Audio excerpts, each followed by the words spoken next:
sore hari ini kita bertemu lagi dalam kajian Ramadan, yaitu kajian kitab Khulasah Nurul Yakin dalam keadaan sehat walafiat, tak kurang satu apapun.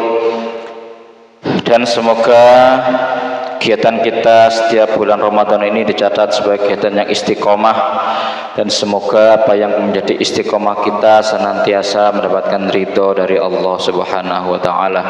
Amin ya rabbal alamin.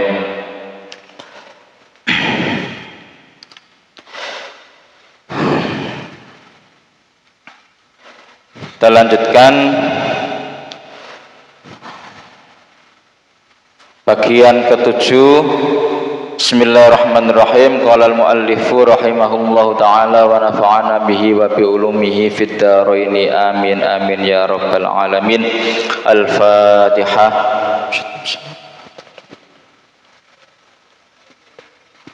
Taladzina namta alim wal maghdubi alaihim. Amin. Bismillahirrahmanirrahim. Safratuhu saniyatu ila Syam, yaitu perjalanan Nabi Muhammad SAW yang kedua ke negeri Syam. Jadi setelah kemarin kita diterangkan tentang perjalanan pertama Kanjeng Nabi ke negeri Syam bersama pamannya, yaitu dalam rangka diajak untuk belajar berniaga. Kemarin diajari pamannya yaitu Abu Thalib. Ini untuk perjalanan yang kedua, beliau sudah tanpa didampingi oleh pamannya, beliau sudah mahir.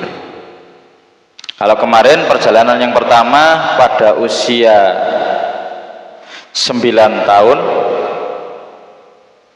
ini pada usia perjalanan yang kedua Kanjeng Nabi melakukannya pada usia 25 tahun. Fil khamisati wal 20 min umrihi sallallahu alaihi wasallam safara ila Syam marratan saniyah fi tijarati lisayyidati Khadijah. Jadi pada usia fil khamisati wal 20 min umri sallallahu alaihi wasallam, pada usia 25 tahun beliau Kanjeng Nabi Muhammad sallallahu alaihi wasallam safara ila Syam, yaitu bepergian kembali atau berlayar kembali ke negeri Syam untuk marrotan saniyatan, yang kedua kalinya. Marrotan kelawan ambalan saniyatan kang kaping pindho, berarti marrotan saniyatan itu yang kedua kalinya. Untuk apa Kanjeng Nabi kembali pergi ke negeri Syam? Yaitu fi tijaratin, yaitu untuk berdagang, untuk berniaga. Jadi ketika awal Kanjeng Nabi diajak pamannya ke Syam itu diajari, dijak langsung terjun ke lapangan, ke pasar, diajari bagaimana cara berniaga, dan Kanjeng Nabi langsung mampu untuk menyerap ilmu tentang perniagaan. Maka pada usia 25 tahun Kanjeng Nabi sudah berani pergi ke negeri Syam sendiri dengan membawa dagangan orang lain. Siapa yang dibawa dagangannya? Yaitu TV Tijaratin lisayyidati Khadijah, membawa dagangan daripada Sayyidah Khadijah. Siapa Sayyidah Khadijah ini atau Siti Khadijah ini? Wa kana dzata syarafin wa malin tastajiru ar-rijal fi maliha.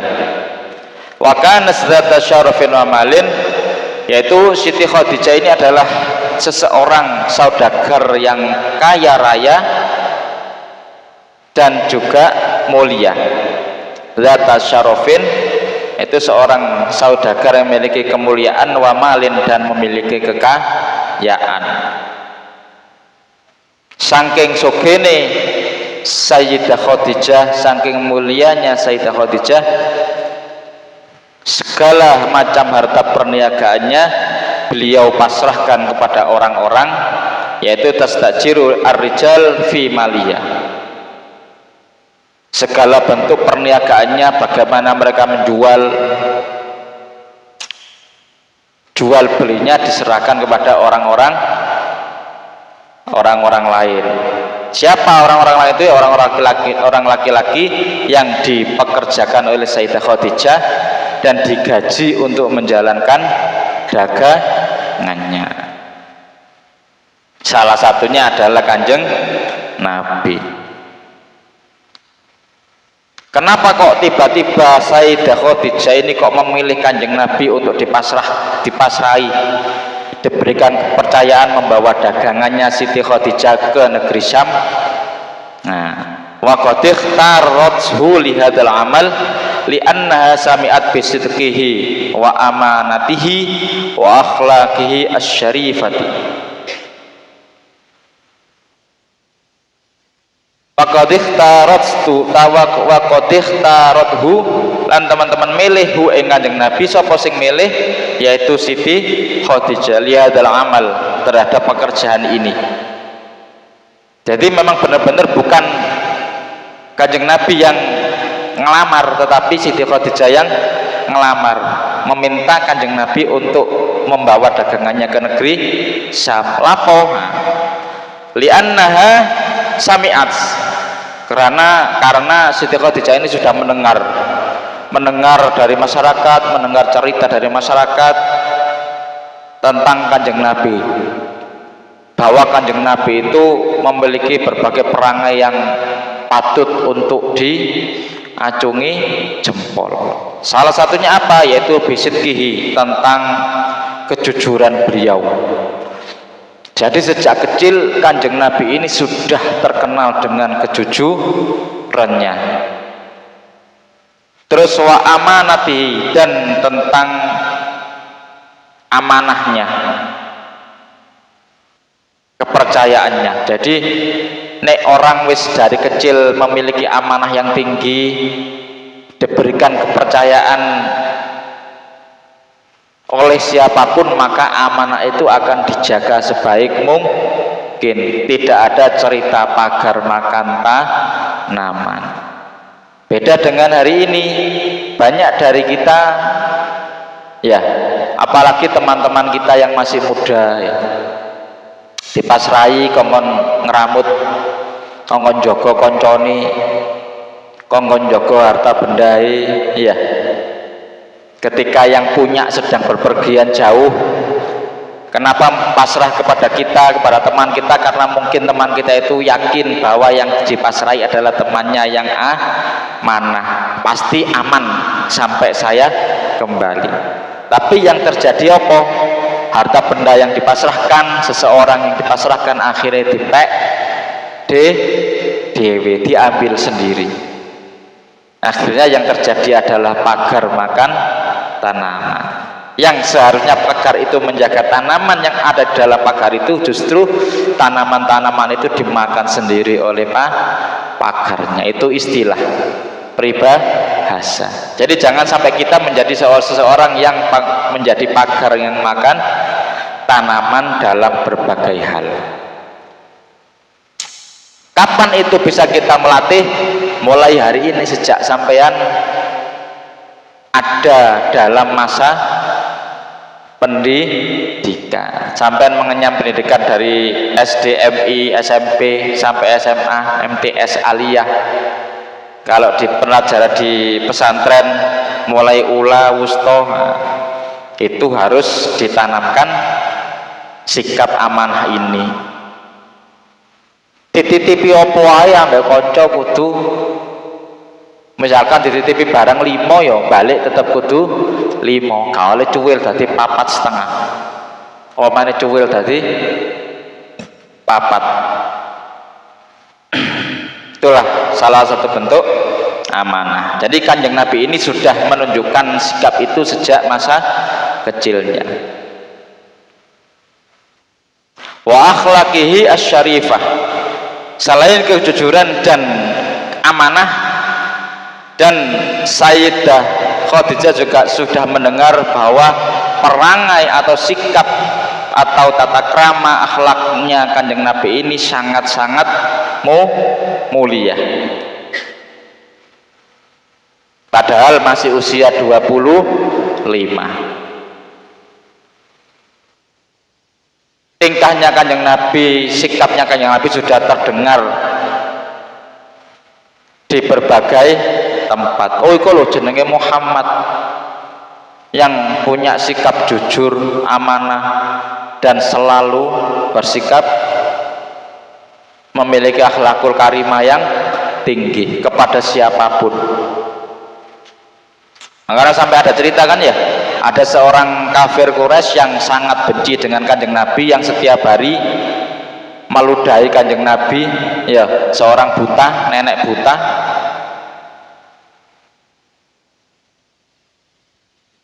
Tapi Kanjeng Nabi tidak pernah marah. Justru ketika suatu hari nenek itu tidak terlihat, Kanjeng Nabi malah mencarinya. Kemana sih nenek ini yang biasa meludahi saya? Nah, ini sampai nambah aku yo, ro nenek-nenek buta bendino ngeludahi kita yo, paling wis disawat waktu.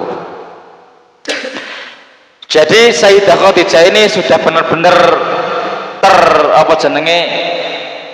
kagum dengan sikap dan perangai daripada baginda Nabi. Oh ini cocok ini. Cocok menjadi orang kepercayaan saya yang membawa dagangan saya ke negeri Syam. Itu alasan Sayyidah Khadijah memilih Kanjeng Nabi untuk membawa dagangannya ke negeri Syam. Ini awal mula Kanjeng Nabi kenal dengan Siti Khadijah.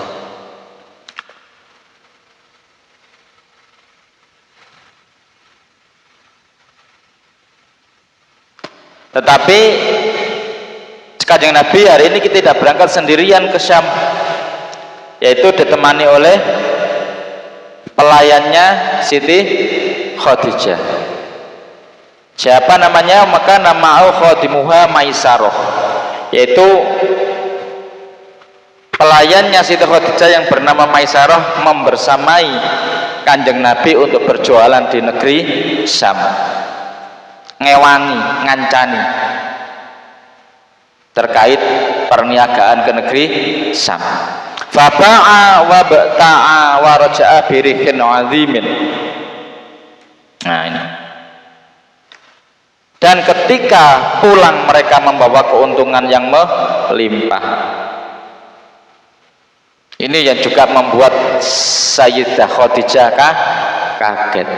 Jadi barang dagangan yang dibawa Kanjeng Nabi saat itu dan hasil yang dibawa sekembali dari negeri Syam itu labanya benar-benar melimpah ruah dibanding dengan dagangan-dagangan yang sebelumnya. Dan di satu riwayat wakila ra'au fi hadhihi safarah nasturo ar-rahib fa'arafa annahu nabiyil muntazir. Dan ada satu riwayat yang mengatakan di perjalanan yang kedua inilah beliau bertemu, dilihat oleh seorang pendeta Nasturo yang mengetahui bahwa Nabi Muhammad inilah adalah nabi yang dinanti-nantikan oleh umat manusia. Kok bisa tahu? Ya tahu karena memiliki ciri-ciri yang sudah disampaikan di kitab-kitab terdahulu, terutama di kitab Injil.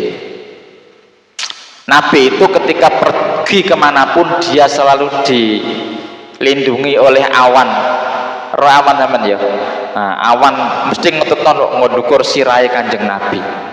Kemanapun Kanjeng Nabi berjalan, pasti ada sebongkah awan yang selalu berada di atas sirai Kanjeng Nabi. Sampeyan eling film Goku, roh Son Goku apa? Dragon Ball roh tak gak? Menangi tak gak men? Nah, Dragon Ball kan iso, Goku kan iso numpak awan ya, awan kinton senenge ya. Tapi bukan awan kinton yang dimiliki oleh Kanjeng Nabi, lebih dari itu. Jadi sampai awan iki gak rido kasarane Kanjeng Nabi terkena paparan daripada matahari, diiupi terus. Dan nio sampai nambah aku ngono ya, kemanapun tidak akan pernah kepanasan. As'ilatun mata safar Rasulillah Syam fil marrati saniyah. Kapan Kanjeng Nabi bepergian ke Syam pada yang kedua kalinya, yaitu fil khamisati wal ishrin min rihi, pada usia 25 tahun. Limadza safaro, untuk apa Kanjeng Nabi bepergian? Yaitu fit litijarati li sayyidi Khadijah, untuk berdagang, membawa dagangannya Sayyidah Khadijah. Kaifa kanatis Sayyidah Khadijah,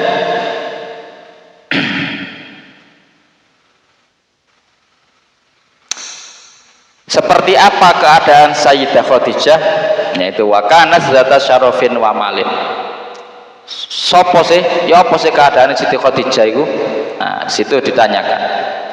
Yaitu Khadijah, Sayyidah Khadijah adalah sosok saudagar perempuan yang mulia tur kaya raya. Mbok dan ia sampean menangi seseorang yang modelnya seperti Sayyidah Khadijah. Wes janda, ayu, ya, sawoge, tur apa?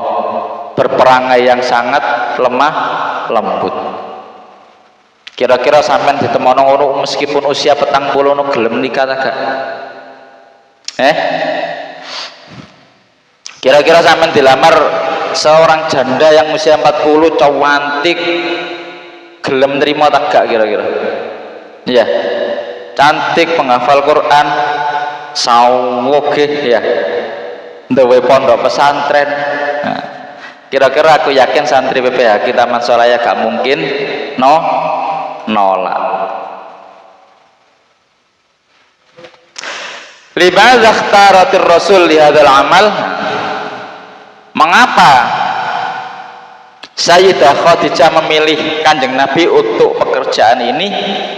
Ya karena tadi li'annaha sami'at bisidqihi wa amanatihi wa akhlaqihi asyarifah. Karena Sayyidah Khadijah sudah mengetahui bahwa Kanjeng Nabi itu seseorang yang memiliki kejujuran yang tinggi, memiliki amanah yang baik, yang tinggi, yang mampu menjaga amanah, dan juga memiliki akhlak yang mulia. Man safara ma'u fi hadhil marrah, siapa yang membersamai kepergian Kanjeng Nabi pada perjalanan yang kedua ini, yaitu wakana ma'u khadimuha Maisaro, Siti Maisaro. Nah ini wingi ono sapa wingi? Halimatus Sa'diyah, saiki ono Siti Maisaro. Al-khulasa ringkasan, wa safara ila Syam maratan saniyatan wa umru 25 sanah fi tijaratin li sayyidati Khadijah wa hiya sayyidatun dzatu ghinan wa syarafin wa kana ma'u gulamuha Maisarah.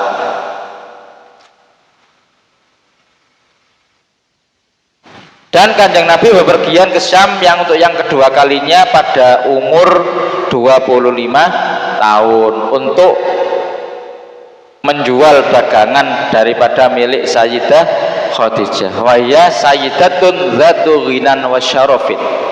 Dan dia adalah seorang sayyidah atau saudagar kaya yang memiliki kekayaan dan memiliki kemuliaan. Wa kana ma'ahu gulamuha Maisarah. Dan dia bersamanya seorang pelayan bernama Maisarah yang membersamai Kanjeng Nabi maksudnya. Selanjutnya bagian ke-8, zuwajuhu bisayyidati Khadijah. Zuwajuhu bisayyidati Khadijah yaitu tentang pernikahan baginda Nabi dengan Sayyidah Khadijah. Oh iki enak ya. Sampeyan nek diberikan Allah menjadi seorang pemuda yang jujur, pemuda yang amanah, ya, pemuda yang memiliki akhlak yang mulia, jangan-jangan sampai nanti koyok-koyok Kanjeng Nabi di usia 25 langsung Sayyidah Khadijah saat itu usianya sudah 40, langsung kesem-sem sampai Kanjeng Nabi. Pada ruju'ihi bi syahraini min safratihi tsaniyah. Nah, setelah kepulangan Kanjeng Nabi selama 2 bulan, setelah 2 bulan setelah kepulangan Kanjeng Nabi dari negeri Syam, nah, tazawwaja bis sayyidati Khadijah wa hiya allati khatabathu. Tazawwaja bis sayyidati Khadijah, beliau menikah dengan Sayyidah Khadijah.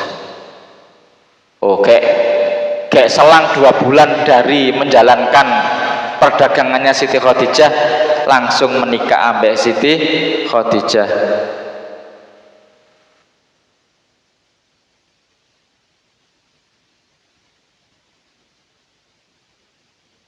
Di satu riwayat bukan Kanjeng Nabi yang melamar Siti Khadijah, tetapi wahya allati khotobatsu. Tapi Siti Khadijah lah yang melamar Kanjeng Nabi. Muga-muga sampean yo ngono. Bukan sampean yang melamar seorang perempuan, tapi perempuan itulah yang melamar sampean. Melamari krono apa? Gak krono gantengi, gak krono tubuh atletise, ya, tapi krono melihat kejujuran, amanah dan akhlak sampean. Selain sampean adalah penghafal Al-Quran, dilamar, akhirnya maulah Kanjeng Nabi. Wa kana umruhu arba'ina sanah wa umruhu sallallahu alaihi wasallam khamsan wa isrina sanah. Ketika itu umur Sayyidah Khadijah adalah arba'ina sanatan, 40 tahun. Wa umruhu sallallahu alaihi wasallam, dan usia daripada Kanjeng Nabi sallallahu alaihi wasallam khamsan wa isrina sanah, 25 tahun. Oh, terpaut berapa tahun itu? 40 ke 25.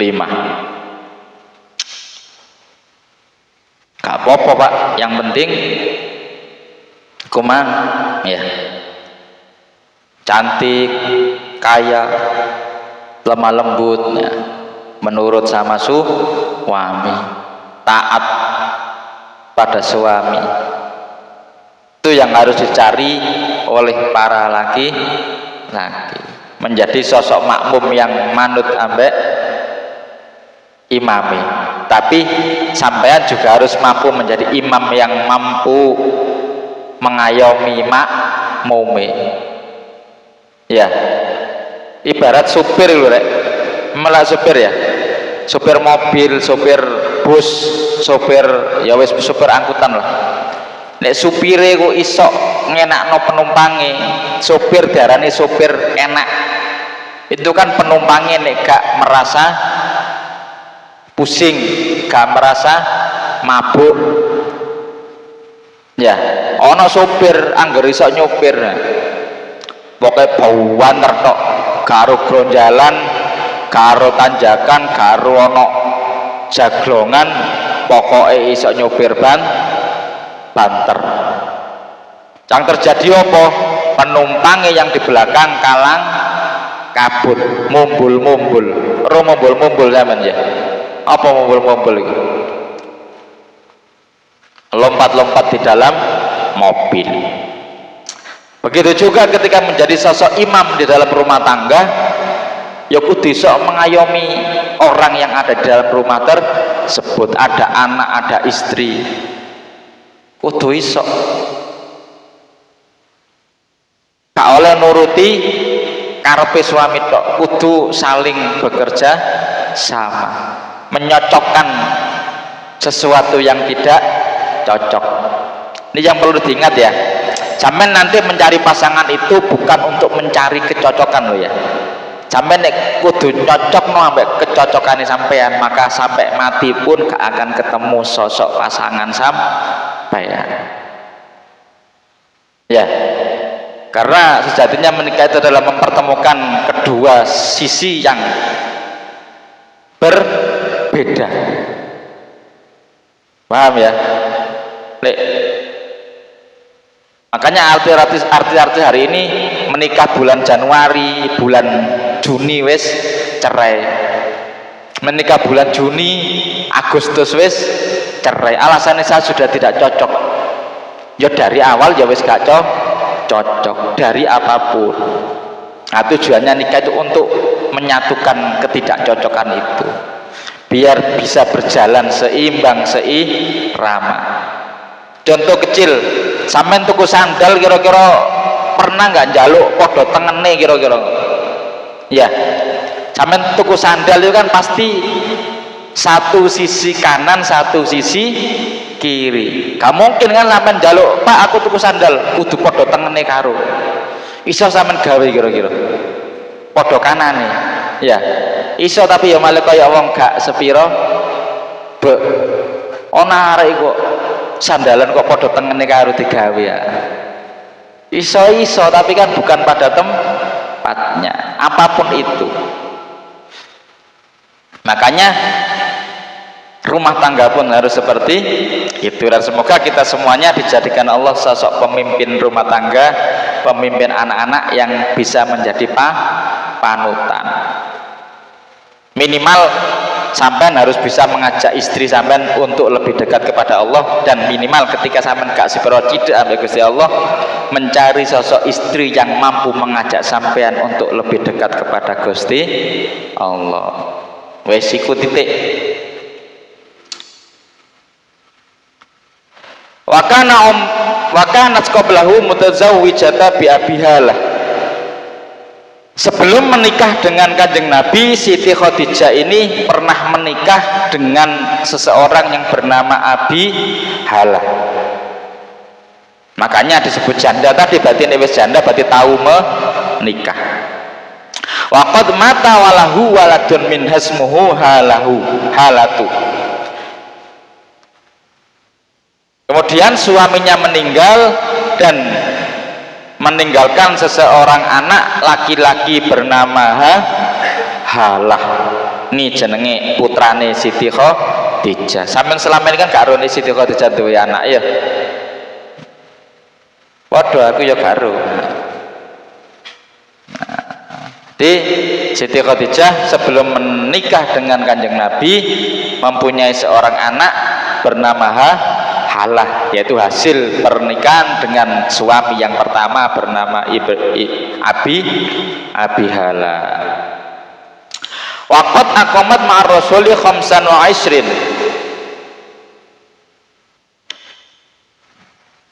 Dia Siti Khadijah menjadi istri Rasulullah itu selama 25, yaitu selama 25 tahun. Jadi selama 25 tahun ini Siti Khadijah benar-benar terjun totalitas membantu Nabi. Membantu membantu dakwah Kanjeng Nabi, membantu seluruh kebutuhan biaya Kanjeng Nabi untuk berdakwah. Walam yatazawwaj ghairaha hatta tuwfiyat. Dan Nabi sendiri tidak menikah sebelum Siti Khadijah wafat.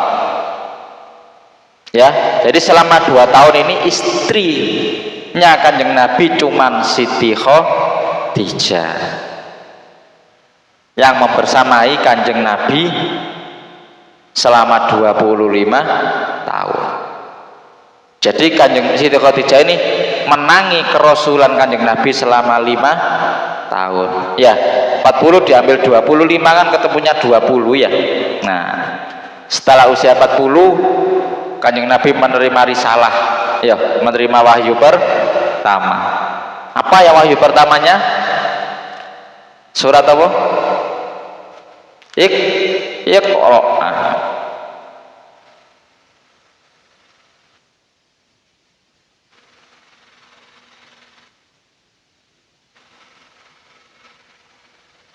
As'ilatun mata tazawwaja bis sayyidati Khadijah. Kapan Kanjeng Nabi menikah dengan Sayyidah Khadijah? Nah, tazawwaja bis Sayyidah Khadijah fi khamsan wa ishrin umruhu, yaitu pada usia 25. Kam kana umruhu yauma tazawwaja biya.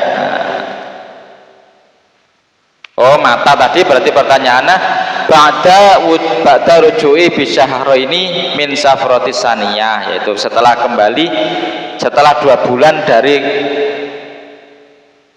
mana? Dari negeri Syam. Kam kana umruha yauma tazawwaja biya. Berapa umurnya Siti Khadijah saat dinikahi oleh Kanjeng Nabi? Yaitu usianya 40 tahun. Kam kana umru sallallahu alaihi wasallam, berapa usia Kanjeng Nabi sallallahu alaihi wasallam? Yaitu usia khamsin wa ishrin, 25 tahun. Biman kanatis sayyidatu Khadijah mutazawwijatan qablah. Dengan siapa Sayyidah Khadijah menikah sebelum dengan Kanjeng Nabi? Mbak siapa tadi? Wa kanat qablahu mutazawwijatan bi Abi Halah. Kam sana aqamat ma'ar Rasul, berapa tahun menikah dengan Kanjeng Nabi? 25 tahun. Qad aqamat ma'ar Rasuli khamsan wa ishrin. Al-khulasa ringkasan ba'da ruju'i bi syahraini tazawwaja bis sayyidati Khadijah. Wa kana umruhu 40 sanah ba'da zawjiyya Abi Halah wa labisat ma'al khamsan wa ishrina sanah. Setelah sekembalinya selama 2 bulan dari berdagang, Nabi menikah dengan Siti Khadijah dan umurnya saat itu adalah 40 tahun. Siapa yang 40 tahun? Yaitu Siti Khadijah. Ba'da zaujiyya bi Abi Halah, setelah sebelumnya pernah menikah dengan seseorang laki-laki bernama Abi Halah. Wala bisat ma'ahu khamsan wa ishrina sanah. Dan Siti Khadijah tinggal bersama Kanjeng Nabi selama 25 tahun lamanya.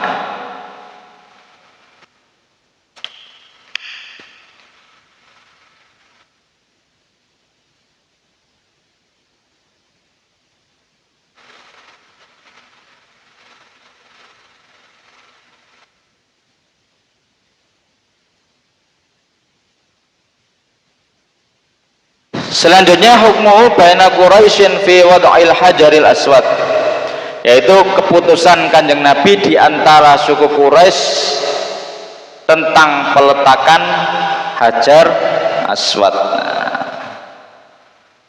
Pernah dengar cerita ini ya?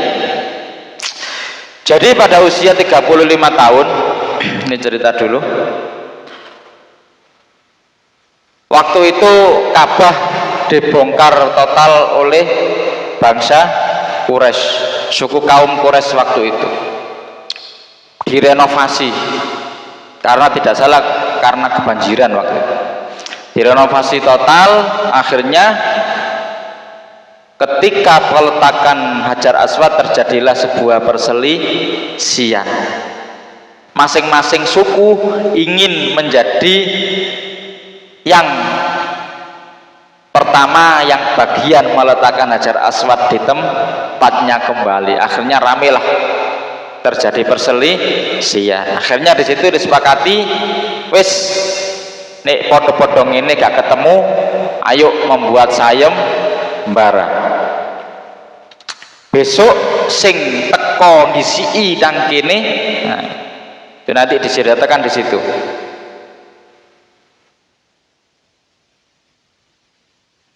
Bahwa nanti siapa yang pertama kali masuk Masjidil Haram ini, maka dialah yang akan berhak meletakkan Hajar Aswad itu kepada tempatnya kembali.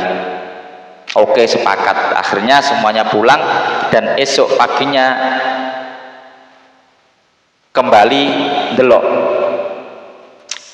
melihat sopo sih ngawasi sing pertama kali mlebu Masjidil Haram saat itu sopo. Nah, ternyata yang masuk saat itu pertama kali orang yang selain sebelum tidak ada orang sama sekali, yang pertama kali masuk adalah Kanjeng Nabi. Sosok Muhammad inilah yang masuk saat itu. Akhirnya nek Nabi Muhammad yang masuk, maka keempat kabilah ini yang berselisih ini akhirnya mengangkat Kanjeng Nabi untuk menjadi, bahasanya hari ini duta, ya, duta yang mengangkat Hajar Aswad untuk meletakkan Hajar Aswad itu kepada tepatnya di Ka'bah. Tetapi karena dari awal Nabi sudah sejak usia 4 tahun hatinya sudah dibelah oleh malaikat, ya, wis segala pekotoran hati, penyakit hati yang ada di dalam hati wis diresiki total, sudah tidak ada penyakit hati sedikit pun. Maka Kanjeng Nabi tidak muncul sifat egois sedikit pun ketika mendapatkan amanah kongkon dekek Hajar Aswad,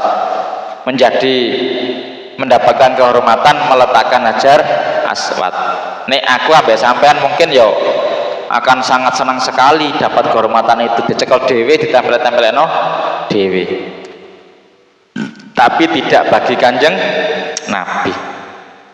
Dengan kejujurannya, dengan akhlaknya yang mulia, justru Kanjeng Nabi mengambil jalan tengah. Disuruhlah seseorang mengambil sehelai kain, yang kain itu terdapat 4 ujung, dan ditaruhlah Hajar Aswad itu oleh Kanjeng Nabi di tengah-tengah kain tersebut, dan keempat ujung kain itu disuruh megang masing-masing satu perwakilan satu suku, dibawalah ke tempat Hajar Aswad itu, dan kemudian Nabilah yang meletakkan Hajar Aswad itu ke dalam tempatnya semula.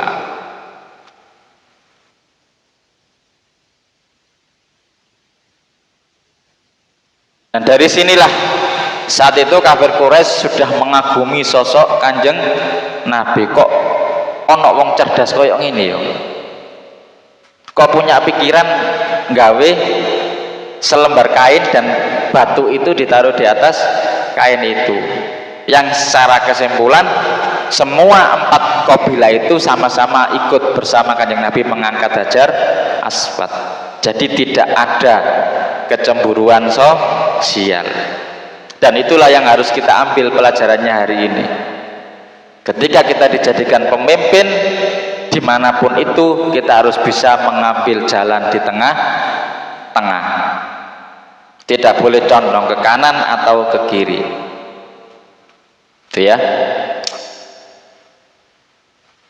Al-Fatihah. A'udzubillahi minasyaitonirrajim. Bismillahirrahmanirrahim. Alhamdulillahirabbil alamin arrahmanir rahim maliki yaumiddin. Iyyaka na'budu wa iyyaka nasta'in. Ihdinas siratal mustaqim. Siratal ladzina an'amta 'alaihim ghairil maghdubi 'alaihim waladdallin. Maulaya shalli wa sallim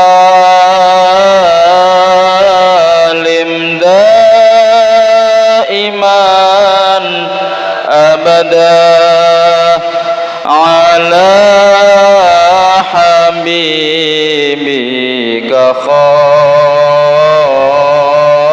khairil khalqi kullihim huwal habibul ladzi turja syafa'atuhu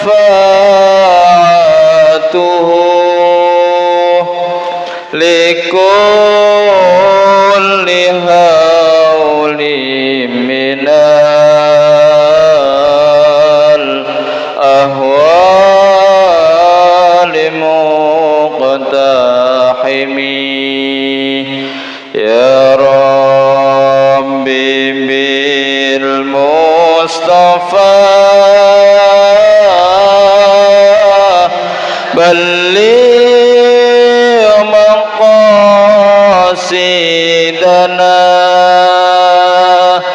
waghfir lana ma madha ya wasi'al karami subhanakallahumma wa bihamdika asyhadu an la ilaha illa anta astaghfiruka wa atubu ilaik. Assalamualaikum warahmatullahi wabarakatuh. Allahumma shalli ala Muhammad